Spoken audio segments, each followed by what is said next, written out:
The warrant in his saddlebag said he was a killer, but the letter pressed against his heart asked a question that burned deeper than any noose ever could.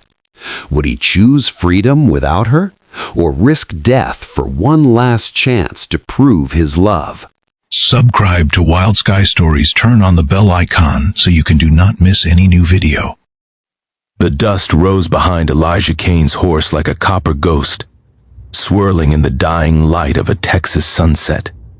He'd been riding for 3 days straight, pushing toward the border, pushing toward freedom, pushing away from everything that had ever meant anything to him.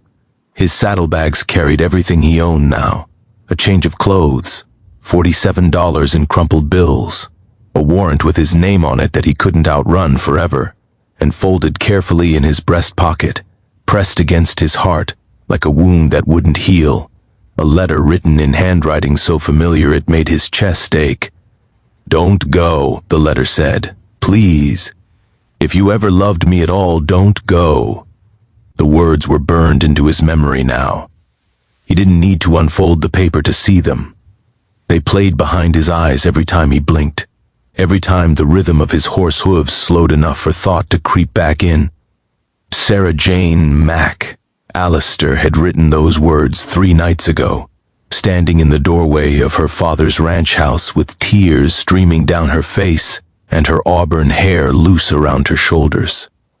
She'd pressed the letter into his hands when words had failed them both, when the sheriff's men had been less than an hour behind, and staying meant a noose around his neck. Elijah pulled his horse to a stop at the crest of a small hill and looked back toward the horizon. Somewhere beyond those distant purple mountains lay Miller's Creek. Somewhere back there, Sarah Jane was waking up to another morning without him, feeding the chickens in that blue dress he loved, maybe still hoping he'd changed his mind. He hadn't killed Marcus Wheeler. That was the bitter truth he carried alongside her letter. He'd found the man already dead in the alley behind the saloon, had been foolish enough to check for a pulse, and had been seen by exactly the wrong person, at exactly the wrong moment. Wheeler had owed money to half the territory, had enemies stacked up like cordwood. But none of that mattered when Elijah's hands had been covered in the man's blood, and Wheeler's wallet had somehow ended up in his pocket. Someone had framed him, someone who knew he'd be there that night, knew he'd be leaving the card game early, knew he'd take that particular shortcut back to the boarding house, but proving it meant time, and time was something a wanted man didn't have. The horse beneath him shifted, impatient. Animals always seemed to know when their riders were troubled, and old Dusty had carried Elijah through enough hardship to read his moods better than most humans. "I know, boy," Elijah said quietly. "I know we should keep moving." But his eyes stayed fixed on that distant horizon, and his hand moved unconsciously to touch the letter in his pocket. 3 months earlier, he'd ridden into Miller's Creek with nothing but 30 cents and a desperate need for honest work. He'd found both at the McAllister Ranch, where Sarah Jane's father had looked at his calloused hands and worn boots and seen something worth trusting. "Burr, you run from something, son?" Old Thomas McAllister had asked, his weathered face unreadable. "Burr, unning toward something, sir," Elijah had answered. "A fresh start. If anyone's willing to give me one, Burr." Did meant it too. The years before Miller's Creek were filled with poor choices and poorer company, with card games that lasted too long and towns that grew hostile too quickly. He'd never been a criminal. Not really. But he'd walked close enough to that line to feel its heat. The McAllister Ranch had changed him, or maybe Sarah Jane had changed him. It was hard to separate the two in his memory now, hard to recall a moment of peace on that land that didn't include her smile, her laugh, the way she'd bring him cool water during the hottest part of the day, and linger just long enough to make his heart race. He was everything he'd never known he wanted, kind without being naive, strong without being hard. She'd lost her mother to fever 6 years past, and she'd run that household ever since with a quiet determination that commanded respect from every ranch hand on the property, Burr, including him, especially him. Their first real conversation had happened during a thunderstorm, when they'd both ended up in the barn waiting out the weather. She'd been checking on a mare close to foaling, and he'd been there for much the same reason, unable to sleep with the sky splitting apart overhead. "You're different from the others," she'd said, not quite looking at him. "The other hands, you watch everything like you're trying to memorize it, brr." "Maybe I am," he'd admitted. "Never had much worth remembering before, brr."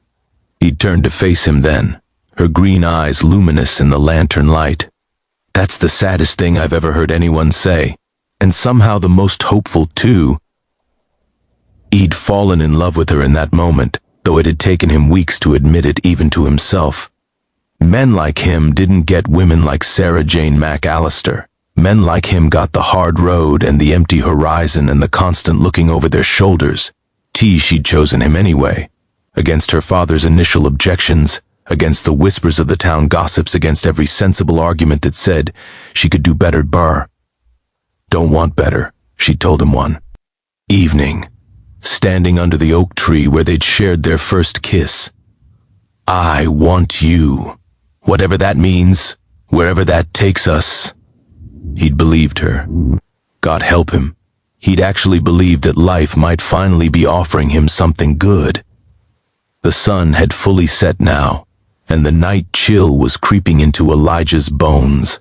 He should make camp, get some rest, put more miles between himself and the territory where his face was known.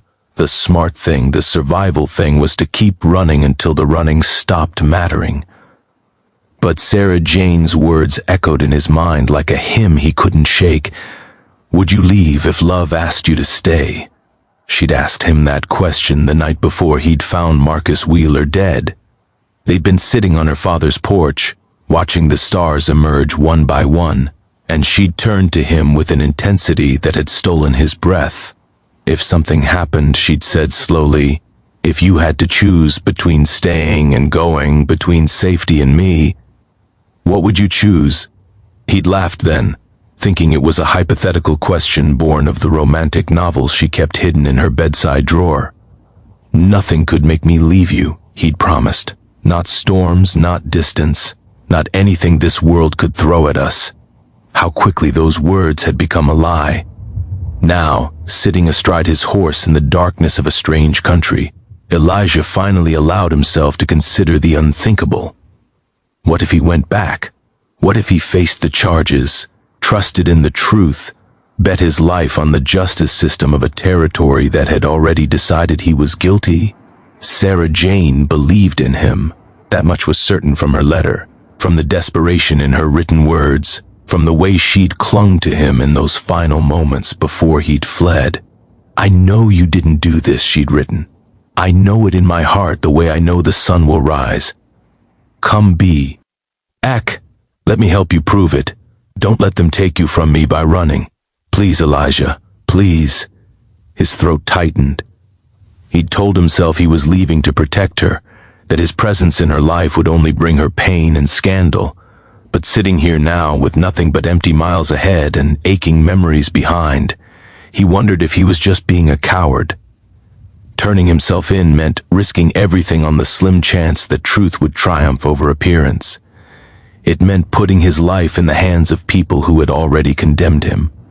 It meant possibly dying at the end of a rope while Sarah Jane watched helplessly from the crowd. But running meant losing her forever. It meant proving every doubter right, confirming every suspicion about the drifter who'd somehow won the heart of Thomas McAllister's daughter.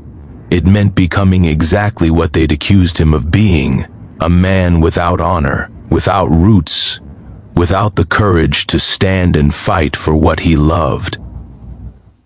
Elijah dismounted and walked a few paces from his horse, staring up at the vast canopy of stars overhead.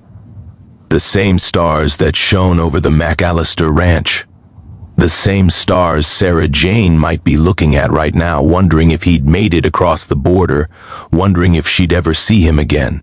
Thought about his father, a man he'd barely known, who'd left his mother when Elijah was just 3 years old. His whole life, he'd sworn he'd never be that man. He'd never abandon someone who loved him, never choose the easy path over the right one. Yet here he was, doing exactly that. Realization hit him like a physical blow. He'd spent his whole life running from his father's legacy, and in the end, he'd become him anyway, riding toward an empty future because the alternative was too frightening to face. Jane deserved better. She deserved a man who would stand beside her no matter what came.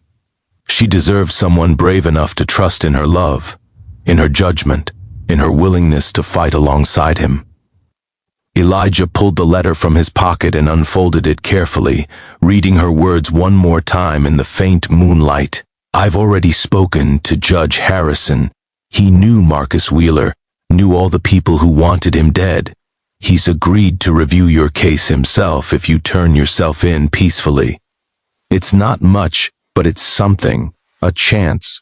All I'm asking is that you take it. All I'm asking is that you come home. Would you leave if love asked you to stay? I'm asking, Elijah. I'm asking you to stay. Dawn found him riding east, back toward Miller's Creek, back toward uncertainty and danger, and the woman who'd somehow become his whole world. His heart hammered with every mile, fear and hope warring in his chest like rival storms. He didn't know what waited for him. He didn't know if Judge Harrison's review would matter, if the evidence against him could be overcome, if he'd live to see another sunset or die a condemned man. But he knew he couldn't keep running. Not from this. Not from her. Sarah Jane spotted him first, standing on the porch with a hand shading her eyes against the morning sun. He watched her posture shift as recognition dawned, watched her gather her skirts and leap from the porch, watched her run toward him with tears streaming down her face and her hair flying wild behind her. He dismounted just in time to catch her in his arms, holding her so tightly he could feel her heartbeat against his own. You came back, she whispered into his neck. You came back. I couldn't leave, he said, his voice thick with emotion. Not when love asked me to stay. She pulled back to look at him, her green eyes searching his face with an intensity that stripped away every defense he'd ever built. Whatever happens next, we fack. It together. Promise me. He kissed her then. A kiss that held everything he'd never been able to say.